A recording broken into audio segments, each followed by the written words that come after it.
Hello दोस्तों।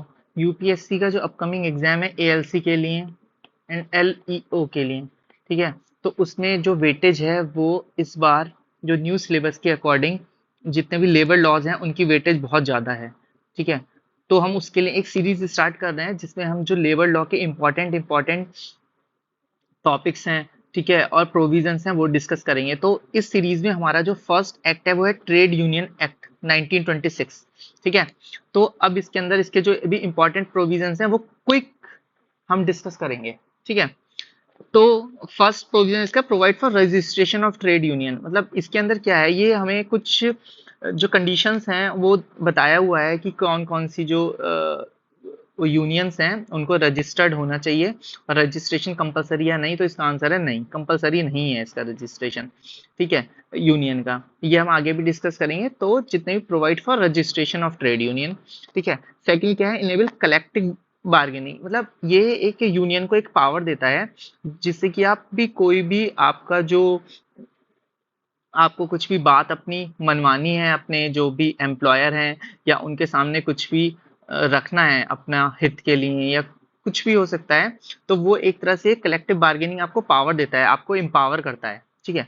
Confer सम protection भी provide करता है और प्रिविलेजेस भी प्रोवाइड करता है वर्कर को, ठीक है, यूनियंस को, एक्सेट्रा, ठीक है। रेगुलेट रिलेशनशिप बिटवीन एम्प्लॉय और एम्प्लॉयर के बीच में जो रिलेशनशिप है ना उसको भी रेगुलेट करता है, ठीक है। अब बात करते हैं रजिस्ट्रेशन की, तो इसका रजिस्ट्रेशन नॉट कंपलसरी है, ठीक है। बट अगर आप करवाते हो रजिस्ट्रेशन तो आपको काफी सारे बेनिफिट्स मिल जाते हैं, ठीक है, ठीक है। और जो सर्टेन राइट्स आप क्या कहते हैं और प्रिविलेजेस एंजॉय कर सकते हो, ठीक है। तो इसके लिए क्या है, मिनिमम 7 वर्कर्स होने चाहिए, ठीक है। एक अभी एक प्रोविजन और आया है जिसके अंदर क्या कहते हैं आपके, ठीक है, 7 वर्कर तो चाहिए ही चाहिए रजिस्ट्रेशन के लिए। बस उस कंपनी में जो 10% है, ठीक है, और 100 वर्कर, ठीक है, whichever is less also और should be a member of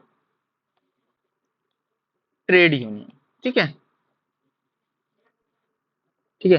तो इसका नेक्स्ट क्या है, appointment of officer, office bearer, जो भी ऑफिस बियरर होगा उसके अपॉइंटमेंट के लिए क्या होगा, 18 ईयर्स उसकी कम से कम एज होनी चाहिए ऑफिस बियरर की। जबकि जो इसका मेंबर है वो 15 ईयर का है, अगर उससे ज्यादा है या 15 ईयर है तो वो भी हो सकता है, ठीक है, ठीक है। और ऑफिस बियरर कौन कौन नहीं हो सकता, जो क्या कहते हैं अगर मॉरल टर्पिट्यूड के किसी भी ऑफेंस में इन्वॉल्व है या उसने कोई उसको कोई भी इम्प्रिजमेंट हुई है और अभी 5 ईयर्स कंप्लीट नहीं हुए हैं, तो इस केस में वो ऑफिस बियरर नहीं हो सकता, ठीक है। बाकी मेंबर हो सकते हैं क्योंकि वो 15 ईयर्स और 15 ईयर अबव एज है, तो हो सकता है मेंबर, बट ऑफिस बियरर के लिए 18 ईयर एज होनी चाहिए, ठीक है। अगर किसी यूनियन को चेंज ऑफ नेम करना है या रजिस्टर्ड ऑफिस करना है तो उसके लिए क्या होना चाहिए, जो 2/3 मेंबर है ना यूनियन के, ठीक है, उनकी कंसेंट होगी, ठीक है। और उसके साथ साथ ही जो प्रपोजल जाएगा ना तो उसमें सिग्नेचर होंगे किसके, सेक्रेटरी के, और प्लस 7 मेंबर्स होने चाहिए, ओके। और अगर रजिस्टर्ड ऑफिस उसका चेंज होता है तो उसकी जो इंटीमेशन है विद इन 14 डेज देनी है, ठीक है।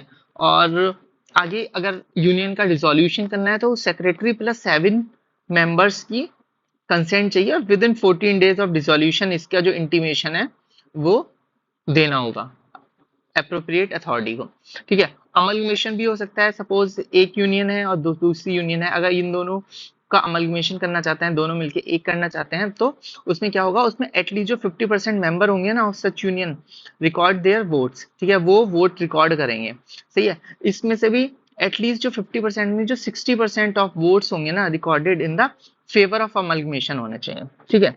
नोटिस ऑफ अमलगमेशन जाएगा, ठीक है, उसमें क्या होगा कि सेक्रेटरी होगा और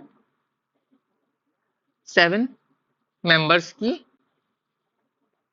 सिग्नेचर होंगे, ठीक है। अमेंडमेंट एक्ट, जो अमेंडमेंट आई थी 2019 में, उसमें क्या अमेंडमेंट आई थी, कुछ ज्यादा अमेंडमेंट नहीं हुई थी, but trade union recognise at centre and state level as the case में भी, ठीक है, सेंटर पे भी रिकॉग्नाइज हो सकती है और वो स्टेट लेवल पे भी हो सकती है, ठीक है। और कुछ मिसलिनियस प्रोविजन है, जैसे डेफिनेशन ऑफ ट्रेड यूनियन किसमें दी हुई है, सेक्शन 2H में, एटलीस्ट 10%, जो मैंने आपको ऊपर वाली बात बताई थी वो यहाँ पे भी लिखी है, एटलीस्ट 10% और 100 member whichever is less are employed in establishment, ठीक है, and should be a part of it on the date of making application, ठीक है। तो ये प्रोविजन कब होना चाहिए, जब आप एप्लीकेशन अपनी दे रहे हो, ठीक है।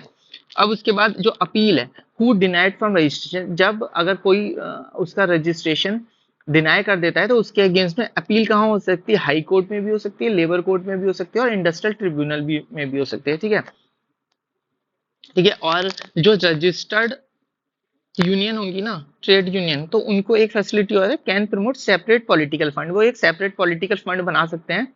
ठीक है, ओके। तो आज के लिए इतना ही। Thank you so much for more like and subscribe. और हम हर एक जो इम्पोर्टेंट एक्ट है उसके प्रोविजंस ऐसे ही शॉर्ट फॉर्म में डिस्कस करते रहेंगे। Okay, bye bye.